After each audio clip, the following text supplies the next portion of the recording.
अंबरनाथच्या प्राचीन शिवमंदिरात महाशिवरात्रीनिमित्त भाविकांची मोठी गर्दी झाली आहे। हे शिवमंदिर तब्बल 965 वर्ष अतिप्राचीन शिलाहारकालीन आहे।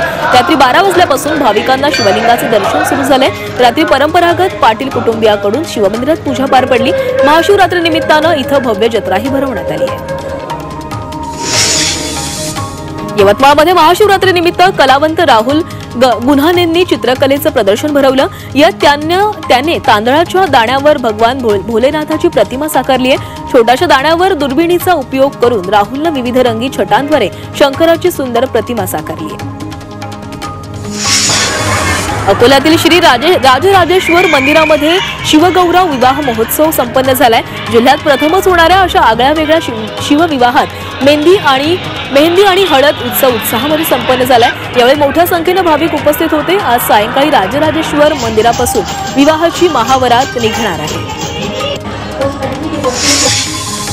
झारखंडमध्ये श्री बाबा वैद्यनाथ ज्योतिर्लिंग मंदिरात महाशिवरात्रीनिमित्त महाआरती करण्यात आली आहे। यावेळी भाविक महादेवाला प्रार्थना करण्यासाठी मध्यरात्रीपासूनच मंदिरामध्ये गर्दी करत आहेत।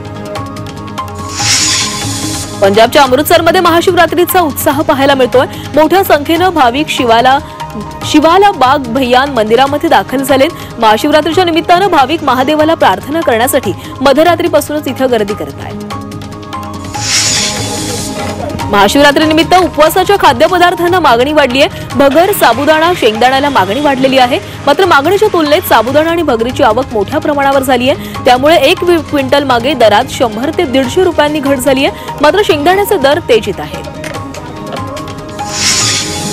येवला शहरात हिंदू मुस्लिम सणांच्या पार्श्वभूमीवर शहर पोलीस स्टेशनमध्ये शांतता कमिटीची बैठक पार पडली। शहरातील कायदा आणि सुव्यवस्था अबाधित राखण्यासाठी ही बैठक घेण्यात आली आहे आणि यावेळी बैठकीत जिल्हा ग्रामीण पोलीस अधीक्षकांनी मार्गदर्शक सूचना दिल्या। श्री विठ्ठल रुक्मिणी मंदिराला चांदीचा दरवाजा दान करण्यात आलाय। नांदेडच्या भाविकांना 30 किलो चांदी दान केली आहे। संत नामदेव पायरी जवळच्या दरवाजाला चांदी बसवण्यात आली आहे। मुंबईत उन्हाचा तडाखा वाढताना दिसतोय। गेल्या 8 वर्षांमध्ये फेब्रुवारी महिन्यातील मंगळवार हा सर्वाधिक उष्णतेचा दिवस म्हणून नोंदवला गेलाय। हवामान खात्याच्या नोंदीनुसार मुंबईत 36 अंश सेल्सिअस तापमानाची नोंद झाली आहे। तर आणखी काही दिवस तापमानाचा पारा चढताच राहणार असल्याचा अंदाज वर्तवण्यात आला आहे। अपघातग्रस्तांच्या मदतीला पोर्टेबल हॉस्पिटल धावणार आहे। वैद्यकीय शिक्षण विभागाकडून पोर्टेबल हॉस्पिटलसाठी एक पथक तयार करण्यात आले आणि यासाठी 12 कोटींचा खर्च अपेक्षित आहे। आपत्ती व्यवस्थापन, महसूल, वन विभाग यांच्या निधीतून हा खर्च केला जाईल।